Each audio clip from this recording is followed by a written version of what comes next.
नमस्कार दोस्तों, शुभ प्रभात, good morning, सलाम वालेकुम।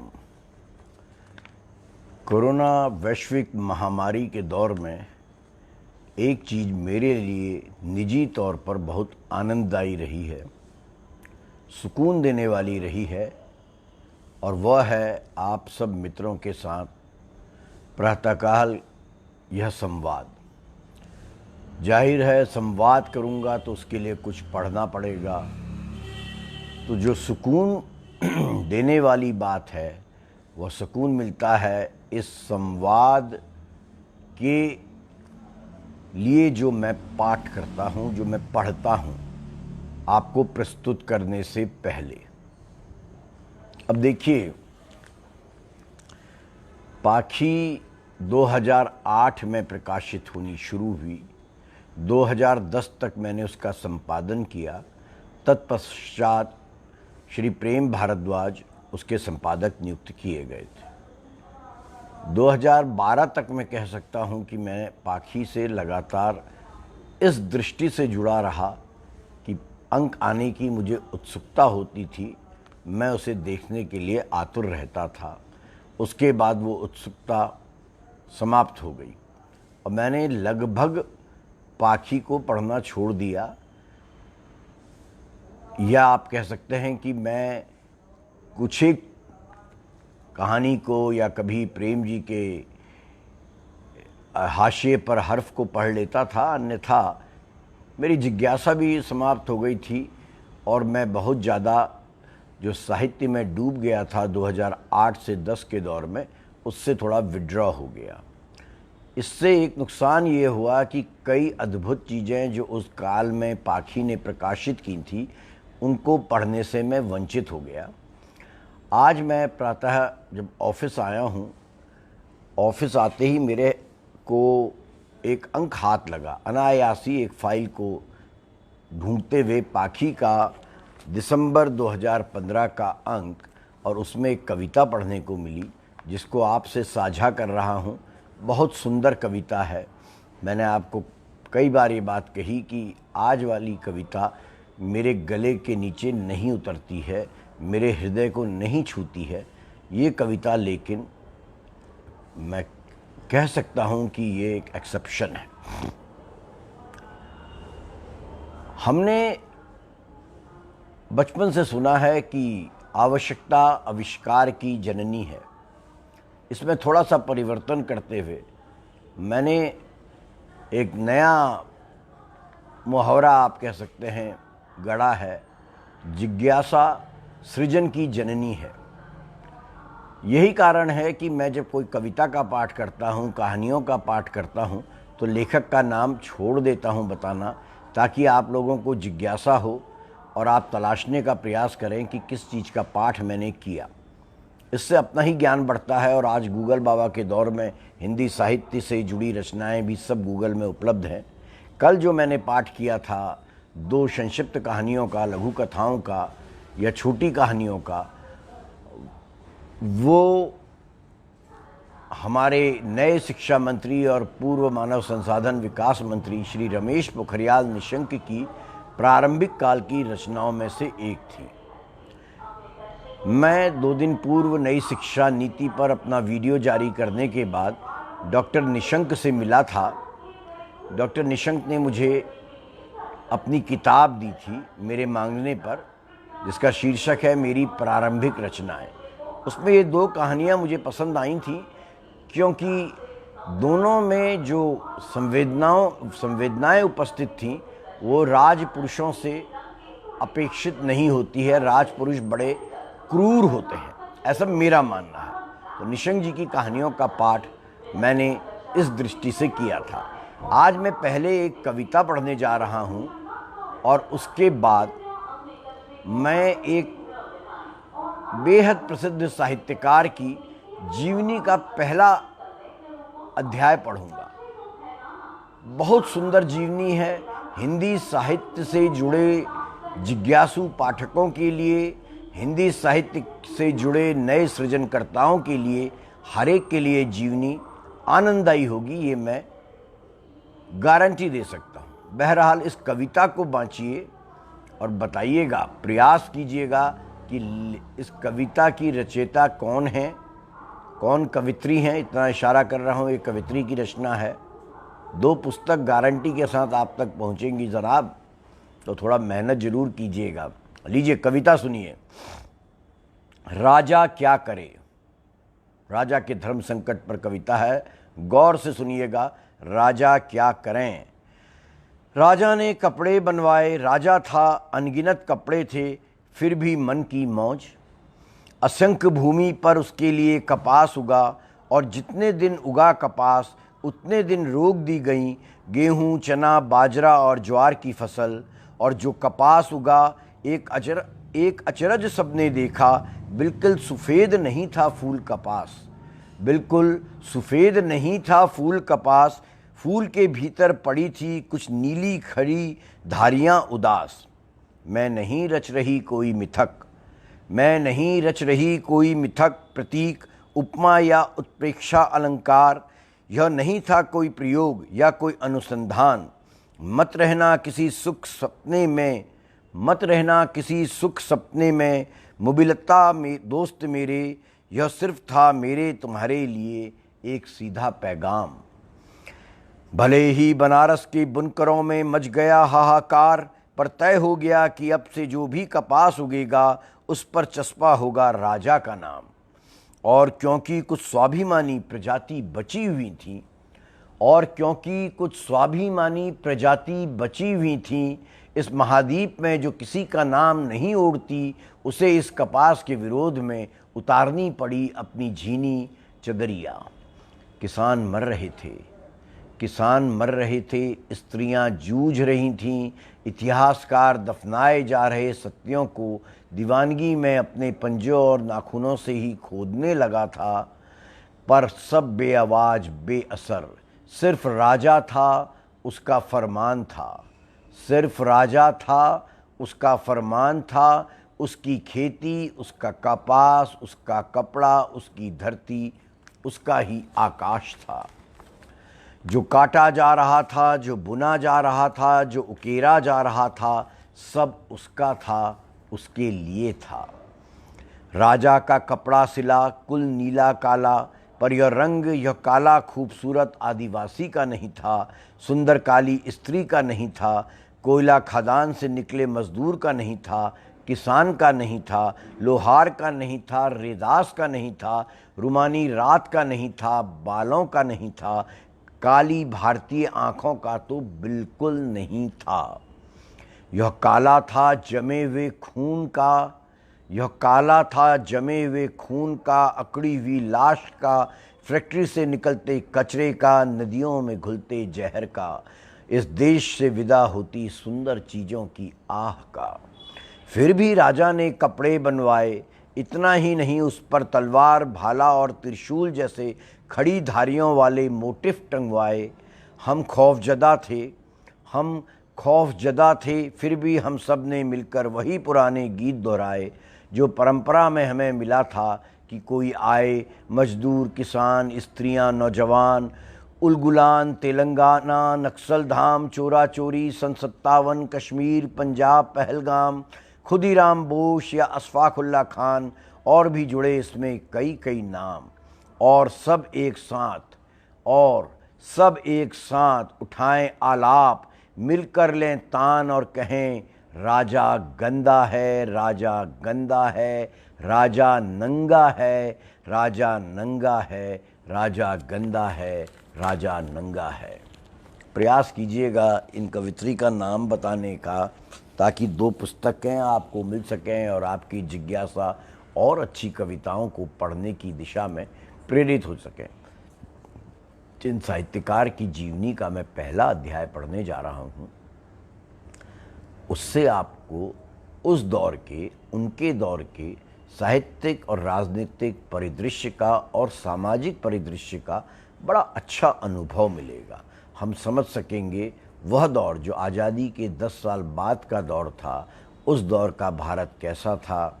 हम समझ सकेंगे वे साहित्यकार जो आज हमारे हीरो हैं, जिनको हम पूजते हैं एक तरीके से, उनका जीवन कैसा था, उनकी खूबियाँ क्या थीं, उनकी कमियाँ क्या थीं।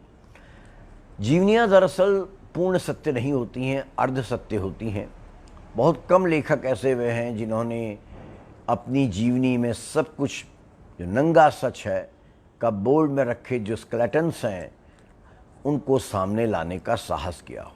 लेकिन इसके बावजूद बहुत कुछ इन जीवनियों से जो अर्ध सत्य भी होती हैं हमें सीखने को मिलता है। पुनः दोहरा रहा हूँ, जिसे अंग्रेजी में कहते हैं at the cost of repetition, again I am saying कि जो कविता मैंने पढ़ी उन कवित्री का नाम ढूंढने का प्रयास कीजिएगा, और जो पढ़ने जा रहा हूँ जीवनी, जिसका शीर्षक नहीं बताऊंगा, पहला अध्याय पढ़ रहा हूँ, उसके लेखक का नाम। हालांकि आपको अंदाज आ जाएगा क्योंकि बहुत ही बड़े लेखक हैं। जीवन परक इन संस्मरणों की शुरुआत कुछ उन्हीं कारणों से हुई जिन कारणों से कोई लेखक अपनी अन्य रचनाएं लिखता है। हर लेखक के अपने अलग अलग कारण होते हैं।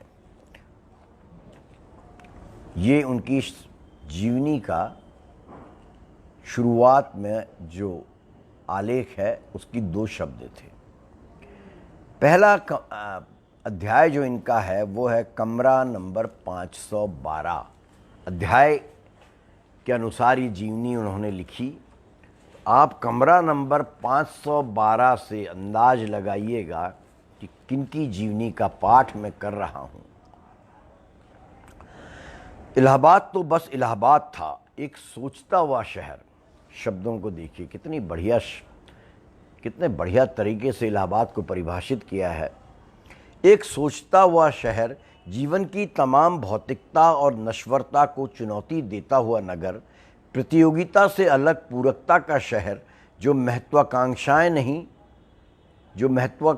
नहीं आकांक्षाएं देता था। तुम क्या बनते हो को सराहने वाला शहर नहीं, तुम क्या बनाते हो को स्वीकारने वाला शहर।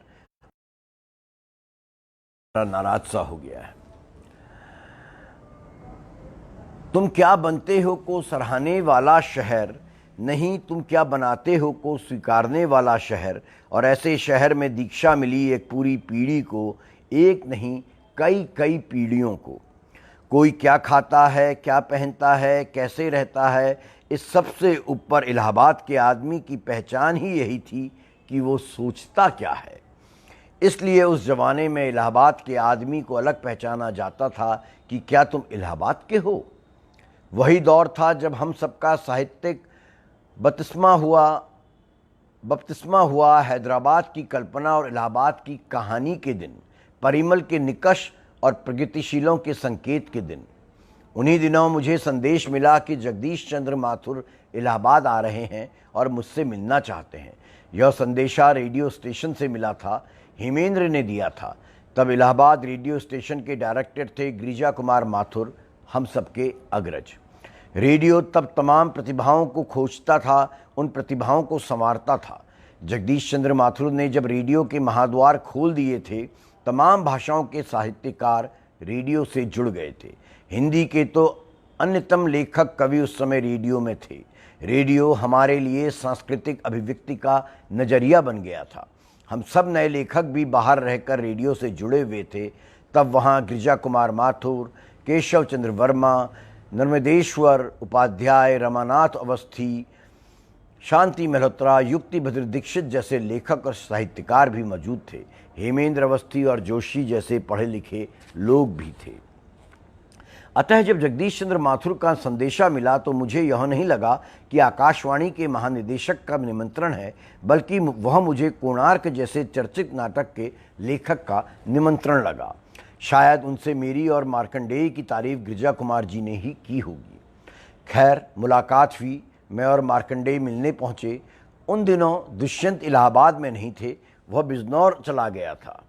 हम तीनों में से प्रसारण माध्यम के लिए दुष्यंत सबसे सर्वश्रेष्ठ व्यक्तित्व था, लेकिन दुष्यंत कुमार त्यागी परदेसी कई कामों में मुबितला रहते थे, खासतौर से ऐसे कामों में जिनका लेखन या लेखन से संबंधित माध्यमों का कोई रिश्ता नहीं था। दुष्यंत भी उन दिनों नौकरी की तलाश में था। मार्कंडेय को नौकरी की कोई बहुत जल्दी नहीं थी, वह शायद इसलिए कि गांव की खेतीबाड़ी थी और उसके पिताजी गांव से रसद और सामान इत्यादि भेजते रहते थे। लेखन ही हम तीनों का मुख्य कार्य था, जिससे जीने लायक आमदनी का सवाल ही नहीं उठता था। पर आज तक मैं सोच नहीं पाता कि आखिर उन दिनों में हम कैसे जी लेते थे। आर्थिक रूप से दुष्यंत का परिवार सबसे संपन्न था, पर दुष्यंत निरंतर अपने पैरों पर खड़े होने की कोशिश में लगा रहता। उन्हीं दिनों जब हमें माथुर साहब ने बुलाया था तो खबर मिली कि दुष्यंत कुमार त्यागी रेडियो दिल्ली में नियुक्त हो गए हैं और अपनी हरफन मौला तबीयत के मुताबिक उसने रहने के लिए मकान मेरठ में लिया था, जहां से वो हर दिन 45-50 किलोमीटर की दूरी तय कर आया जाया करता था। दफ्तर देर से पहुंचना और मेरठ के लिए शाम को जल्दी निकल जाना, यह उसका नियम था। अपने इस नियम के कारण अधिकारियों से उसका लगातार झगड़ा बना रहता। नियम तोड़ना और अपने तात्कालिक नियमों पर चलना दुष्यंत की खास खसलत थी। वह किसी परिपाटी या नियम को नहीं मान पाता था। खुद अपने बनाए नियमों पर भी ज़्यादा दिन चलना उसकी आदत में नहीं था। बहरहाल जगदीश चंद्र माथुर साहब आए। वे गिरजा कुमार माथुर स्टेशन डायरेक्टर इलाहाबाद के कमरे में हमसे मिले। यह लगा ही नहीं कि हम आकाशवाणी के डायरेक्टर जनरल और एक वरिष्ठ आईसीएस अधिकारी से मिल रहे हैं। शायद इसकी वजह यह थी कि इलाहाबाद रेडियो उस समय तक सांस्कृतिक केंद्र ज़्यादा था। वह कलाकारों, साहित्यकारों से भरा रहता था। बाहर से भी सभी का सहयोग था।